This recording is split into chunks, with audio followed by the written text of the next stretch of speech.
Teman-teman, ini adalah Hyundai Creta N-Line, varian sporty dari Hyundai Creta.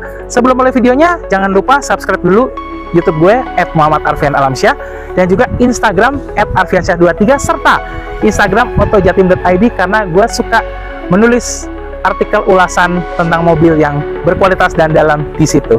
Oke, kita lanjut videonya. Setidaknya ada 5 alasan mengapa Hyundai Creta ini layak untuk teman-teman miliki. Seperti biasa, ikutin videonya sampai habis.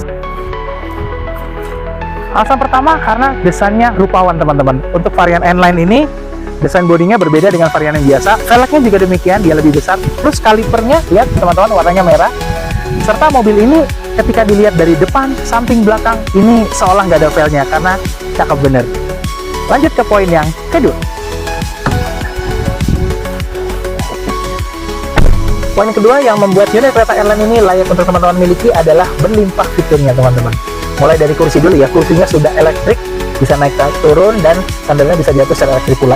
Setirnya selain ada paddle shift yang bisa buat downshift dan upshift, dia juga sudah bisa tilt dan teleskopik.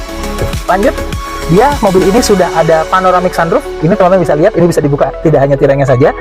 Lantas ADAS juga sudah tersedia di mobil ini, jadi mobil ini bisa menyesuaikan dengan kecepatan lalu lintas di depan ketika cruise control adaptifnya diaktifkan. Bisa ngerem dan nyetir sendirilah ibaratnya, karena dia juga bisa mengkoreksi arah setir. Lanjut, belum selesai loh. AC-nya digital dan sudah ada pendingin kursi. Dan yang nggak kalah penting adalah mobil ini sudah ada konektivitas Apple CarPlay dan Android Auto dari layar curved display ini yang tampilannya high definition teman-teman. Oke, kita lanjut poin yang ketiga. Nah, poin ketiga, sound system mobil ini sudah Bose teman-teman. Tapi nggak hanya speakernya aja, karena dia sudah dilengkapi dengan power amplifier di bawah kursi penumpang depan yang lagi saya dudukin ini.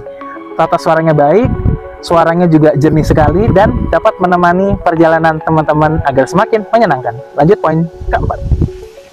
Poin yang keempat, meski dia bukan varian turbo, tapi performanya tetap memukau teman-teman. Akselerasi dari 0 sampai 100 km/jam dia hanya perlu 10,5 detik saja. Ini salah satu yang tercepat karena dia tanpa turbo dan dia bisa mengungguli beberapa rival-rivalnya di kelas ini yang ICE ya teman-teman ya, jangan dibandingin sama hybrid. Oke, lanjut. Konsumsi bahan bakarnya dia di dalam kota sebenarnya cukupan di angka 13,8 km/liter dengan kecepatan rata-rata 22 km/jam. Jarak pengujiannya seperti biasa saya 150 km lebih.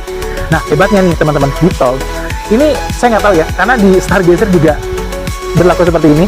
Dia bisa dapat 20,5 km/liter dengan kecepatan rata-rata 90 km/jam. Jadi ini mobil bekerja sama dengan transmisi ICVT-nya itu, IVT, sorry bukan ICVT,